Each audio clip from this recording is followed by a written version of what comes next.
Praise the lord. మన రక్షకుడు పరిశుద్ధుడు యేసుక్రీస్తు వారి శక్తి కలిగిన నామంలో ఈ రోజున దేవుని వాక్య ధ్యానమునకు ప్రతి ఒక్కరికి మన రక్షకుని పేరట ప్రైజ్ ద లార్డ్. అందరూ అనుకుంటారు యేసు ప్రభువుకు ప్రార్థన చేస్తే మనకున్నటువంటి కోరికలు తీర్చి మన దేవుని చేత దీవించబడతాం అని అనుకుంటారు. అయితే నిజానికి దేవునికి ప్రార్థన చేసినంత మాత్రాన మన కోరికలు తీరుతాయని అనుకోవటం అపోహ, అదొక భ్రమ. ఎప్పుడు నెరవేరుతాయి అంటే మన కోరికలు ఆయన చిత్తానుసారంగా మనం ఎప్పుడైతే నిలబడి ఉంటామో అప్పుడు ఉన్నది లేదు అని, లేని దాన్ని ఉన్నది అని అప్పుడు దేవుడు జరిగిస్తాడు. లేనిదేమో ఉన్నదని, ఉన్నదేమో లేదు అని చెప్పినని దేవుడు అప్పుడు జరిగిస్తాడు. ఆయన చిత్త ప్రకారంగా నడవటం మొదలుపెట్టినప్పుడు అప్పుడు చేయండి ప్రార్థన, అప్పుడు నెరవేరుతుంది. అంతకు మించి దేవుని చిత్తానికి లోబడకుండా ఉన్నన్ని రోజులు చేసే ప్రార్థనలన్నీ కూడా నీళ్ల పాలు అవుతాయి. అంటే పారే నీళ్ళల్లో ఏమన్నా పోషణం అనుకోండి, ఆ నీళ్ళతో పట్టుకొట్టుకుపోతుంది, ఎటుపోయిందో కూడా తెలియదు. అట్లాగే జరుగుతుంది. దేవుని చిత్తానుసారంగా ప్రవర్తించడం నేర్చుకోవాలి. మోషేకి దేవుడు చెప్పి పంపిస్తాడు. చెప్పి పంపించిన ఆ గడియలో మోషేకి ఎన్నోసార్లు అనుమానంతో దేవుణ్ణి ప్రశ్నిస్తూ ఉంటాడు. నాతోటి ఏమవుతుందిలే, నా వల్ల ఏమవుతుందిలే అని చెప్పిన. దేవుని చిత్తానుసారంగా మనం ఎప్పుడైతే నడవటం మొదలు పెడతామో అప్పుడు మనతో కాదు కానీ దేవునితో అవుతుంది కదా. ఆమేన్. దేవునికి మహిమ. దేవునితో అవుతుంది, ఆయన జరిగిస్తాడు. అంతకు ముందే దేవుడు ఏం చేసినంటే మోషే వెళ్ళాల్సినటువంటి స్థలంలో దేవుని ఉద్దేశాన్ని నెరవేర్చే దేవుని దూతలు నిలబడి ఉన్నారు. మీకు బాగా అర్థం కావాలంటే మనం ఎవరి ముందన్నా నిలబడ్డాం అనుకోండి, వాడు కఠినాత్ముడు, పాపాత్ముడు అనుకుందాం, ఏ మాత్రం కూడా మాట విననివాడని అనుకుందాం. వాని ముందు నిలిచినప్పుడు దేవుడు ఏం చేస్తాడంటే ఆయన చిత్తానుసారంగా నిలబడినప్పుడు ఎంత కఠినాత్ముడైనా సరే అప్పటికప్పుడు వాని హృదయాన్ని మార్చుకుంటాడు. అక్కడ దేవుని దూతలు పనిచేయటం మొదలు పెడతారు. ఆయన చిత్తానుసారంగా మనం రావాలి. ఆమె లేఖనాన్ని మనము చదువుకున్నట్లయితే మీకు అర్థమవుతుంది. నిర్గమకాండము 12వ అధ్యాయము 41వ వచనం. 430 సంవత్సరములు గడిచిన తర్వాత జరిగినదేమనగా, ఆ దినమందే యెహోవా సేనలన్నీ ఐగుప్తు దేశంలో నుండి బయలుదేరిపోయాను. అదే రోజు యెహోవా సేనలన్నీ కూడా ఐగుప్తు దేశంలో నుంచి బయటకు వచ్చేసినాయి. మోషేకి దేవుని చిత్తానుసారంగా నడవాలని దేవుడు ఆజ్ఞాపించిన తర్వాత ఐగుప్తు దేశాన్ని చేరుకుంటాడు. చేరుకున్న తర్వాత అక్కడ దేవుని ప్రజలను తీసుకొని వస్తా యెహోవా సేనలన్నీ కూడా దేవుని ప్రజలతో పాటు ఆ ఐగుప్తు దేశాన్ని విడిచిపెట్టినట్లు కనపడతా ఉంది.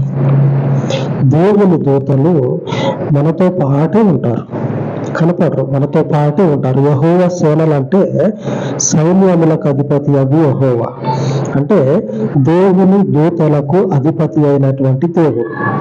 తన దూతల మీద ఆధిపత్యాన్ని చలాయించేటువంటి దేవుని యొక్క సొంతమైనటువంటి దూతలు దేవుని యొక్క ప్రజలతో పాటు ఐగుప్తు దేశాన్ని విడిచిపెట్టి బయటికి వచ్చినాయి అని రాయబడ్డది. ఈ దూతలు ఏం చేస్తారో తెలుసా? దూతలు ఏం చేస్తారో చూద్దాం.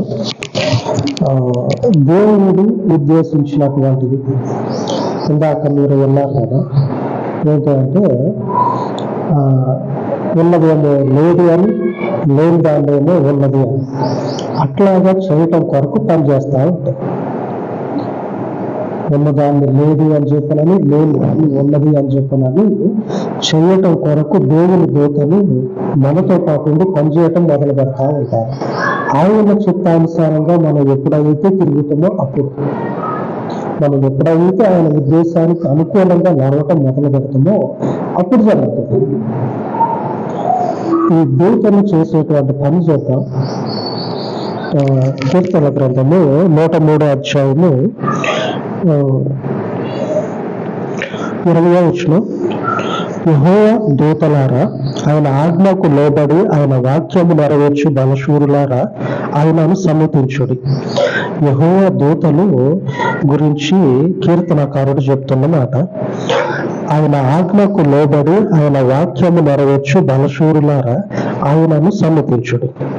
ఆయన ఆజ్ఞకి లోబడి ఆయన చెప్పినటువంటి మాట ఏదైతే ఉందో దానిని నెరవేర్చే బలవంతులారా మీరు యెహోవాను సమ్మతించండి. ఆమేన్.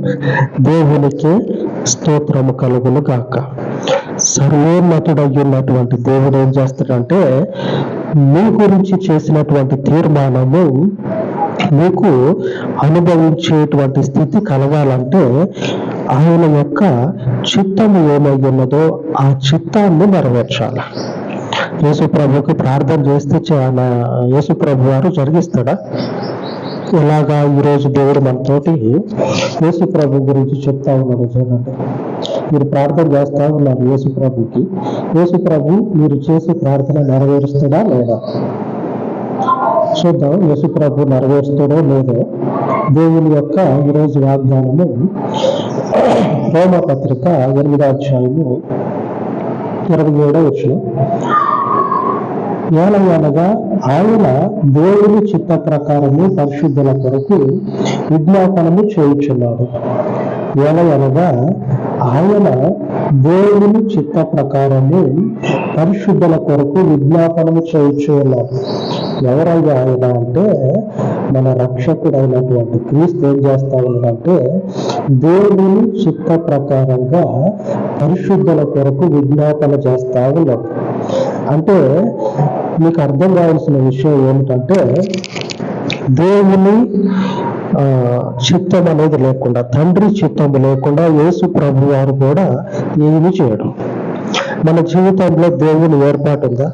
ఆ ఏర్పాటు ప్రకారంగా మనం నడిచినట్లయితే యేసు ప్రభు వారు ఏం చేస్తాడంటే మన పక్షంగా విజ్ఞాపన చేస్తాడు. ఆమేన్. అర్థమైందా? ఇప్పుడు దేవుని చిత్తానుసారంగా నడిచేటువంటి స్వభావం ఉండాలి. అప్పుడు మనకు అండగా క్రీస్తు ఉంటాడు. ఆయన చిత్త ప్రకారంగా మనం లేమనుకోండి, అనగా ఆయన దేవుని చిత్త ప్రకారంగా పరిశుద్ధుల కొరకు విజ్ఞాపన చేస్తాడు అని రాయబడ్డది. అక్కడేమో దేవుని దూతలు ఏం చేస్తా ఉన్నారంటే దేవుని యొక్క ఆజ్ఞకి లోబడి ఆయన వాక్యాన్ని నెరవేరుస్తా ఉన్నారు. ఐగుప్తు దేశంలో దేవుని ప్రజలతో పాటు ఉన్నటువంటి ఈ దేవుని దూతలు కూడా దేవుని ప్రజలకి అండగా ఉంటా ఉన్నారు. ఆమేన్. దేవునికే మహిమ. ఈ మోషే కూడా ఐగుప్తు దేశంలో మొదలుపెట్టిన సమయం మొదలుకొని వారిని వెలుపలికి తీసుకొని వచ్చేంత వరకు ఈ దూతలు మోషేకి అండగా ఉంటారు. ఆమేన్.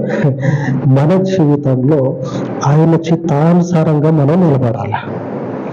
ఆయన ఉద్దేశించినటువంటి ఆయన యొక్క ఉద్దేశాన్ని మాత్రమే జరిగించడం కొరకు తాపత్రయపడాలి. అంతకుమించి వేరేది ఆలోచన లేదు.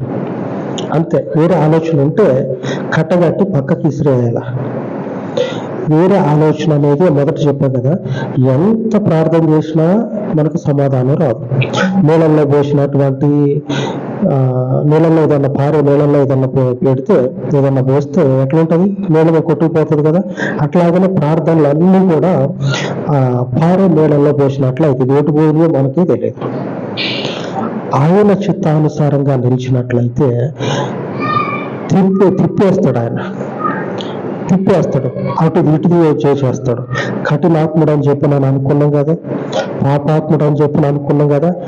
అటువంటి తల బిరుసుతో తిరిగేటువంటి వారి యొక్క తలని దేవుడు ఏం చేస్తాడంటే దేవుణ్ణి చూసేటట్లుగా తిప్పుతాడు. ప్రభు పరిశుద్ధుని యొక్క చిత్తము నెరవేర్చే వారిగా దేవుడు మార్చేస్తాడు. ఆ విధంగా నడిచేటువంటి స్థితి కలిగి ఉండాలి. దేవుని వైపు చూస్తూనే ఉన్నాం. చూసి ఏం లాభం, ప్రార్థన చేసి ఏం లాభం. ప్రార్థన తప్పంట్లా, ప్రార్థనకి తగినటువంటి ఫలం పొందుకోవాలంటే ఆయన చిత్తానుసారంగా ఉండాలి. యేసు ప్రభు వారు కూడా ప్రార్థన చేయమని చెప్పిన కరెక్టే. ఆయన చిత్తానుసారంగా ఉంటేనే నేను దేవుని యొద్ద విజ్ఞాపన చేస్తా అని చెప్తాడు. యేసు ప్రభు వారు కూడా ఏం చేస్తాడు, దేవుని చిత్తం ఏమున్నదో అదే జరిగిస్తాడు. వేరేదేమన్నా జరిగిస్తాడా? మరణానికి ముందు పేతురుండి ఏ వద్దులే ప్రభువా, ఎందుకు శిలువ మరణం ఎందుకు అని చెప్పానంటే గద్దిస్తాడు, సాతాన్ని గద్దిస్తాడు. తండ్రి చిత్తానుసారంగా నేను నిలబడాల్సింది శిలువ మీద. నీ ఆలోచనలు దేవుని ముందు నిలబడవు. నువ్వేం చేస్తావు అంటే వెనక్కి వెళ్ళిపో, ముందుకు కాదు వెనక్కి వెళ్ళిపో అని దేవుడు గద్దిస్తాడు పేతుర్ని. ఆయన చిత్తానుసారంగా నిలబడినటువంటి క్రీస్తే మాట్లాడుతూ ఉన్నాడు. ఆయన తండ్రి యొక్క ఉద్దేశాన్ని కైకొనేటువంటి వారముగా ఉండాలి. ఆయన యొక్క ఉద్దేశము మన జీవితాల్లో గొప్పగా దీవెన తీసుకొని వస్తుంది. దేవునికే మహిమ. ఆయన యొక్క చిత్తాన్ని నెరవేర్చేటువంటి, సాధించేటువంటి, ఆయన యొక్క ఉద్దేశాన్ని సాధించేటువంటి ఆయన బలమైనటువంటి శూరులు మనతో పాటు ఉన్నారు. కనపడరు, కానీ వాళ్ళు చేసేటువంటి పని ఏదైతే ఉన్నదో మనం అనుభవిస్తాం. దేవుని యొక్క ఉద్దేశాన్ని వాళ్ళు జరిగించినప్పుడు ఆ మేలును మనం అనుభవిస్తాం. ఆ మేలుల కొరకు ఆయన ఉద్దేశాన్ని గ్రహించి ఆయనతో నడుద్దాం. అలాగే ప్రార్థించుకుందాం. సర్వోన్నతుడు వగిన పరలోక దేవా, నీ పాదముల యొద్ద ప్రార్థిస్తూ ఉండగా అయ్యా, ఈ ఉదయకాలం ముందు నీ సన్నిధిలో చేస్తూ ఉన్న విన్నపాలన్నిటిని కూడా జ్ఞాపకం చేసుకోనమని, నీ చిత్తానుసారముగా ఉండమని అయ్యా లేఖనము సెలవిస్తూ ఉండగా నీ చిత్తానుసారాన్ని గ్రహించేటువంటి హృదయాన్ని ఈ పరలోకపు ఆత్మను నిబిడల మీద కుమ్మరింపచేసి వారి యొక్క హృదయాలలో ఉన్నటువంటి నీకు విరుద్ధమైనటువంటి ప్రతి ఆలోచనను వారు తండ్రి అయ్యా ఇదిగో మేము నిలబడతాము, మేము సాధిస్తాము అని ఆలోచించే ప్రతి లోకపు ఆలోచనను నీ కృప చొప్పున కొట్టివేసి నీవిచ్చే పరలోకపు శ్రేష్టమైనటువంటి శాశ్వత కాలము నిలిచేటువంటి ఈవులను పొందుకున్నట్లు నీ బిడలను సిద్ధపరచమని, నీ చిత్తంలో అయ్యా నిలిచి మేలు పొందుకున్నట్లు నీ బిడలను అభిషేకించమని, మరొక మారు నీ చిత్తానికి మాత్రమే నీ బిడలు లోబడి ప్రార్థించి నీ యొద్ద ఫలము పొందుకున్నట్లుగా నీ బిడలను మీరు దర్శించమని, సమస్త మహిమను మీకు ఆపాదించు పరలోకపు తండ్రి. మరొక మారు ఈ పరిచర్యను నలుదిక్కుల విస్తరింపచేసి మీ పాదముల వద్దకు వచ్చి ఉన్న ప్రతి ఒక్కరిని తండ్రి జ్ఞాపకము చేసుకొని వారి హృదయాలను పరిశీలించి వారి యొక్క అంతరంగాన్ని జ్ఞాపకము చేసుకొని అయ్యా మీ పరలోకపు సమాధానమును వారి మీద కుమ్మరింపచేసి మీకు మహిమను తెచ్చుకొనమని యేసుక్రీస్తు శక్తి కలిగిన నామమున ప్రార్థించి వేడుకొనుచున్నాను తండ్రి. ఆమేన్, ఆమేన్. మన పరిశుద్ధుని కృప మనకు తోడయ్యుండును గాక. ఆమేన్, ఆమేన్.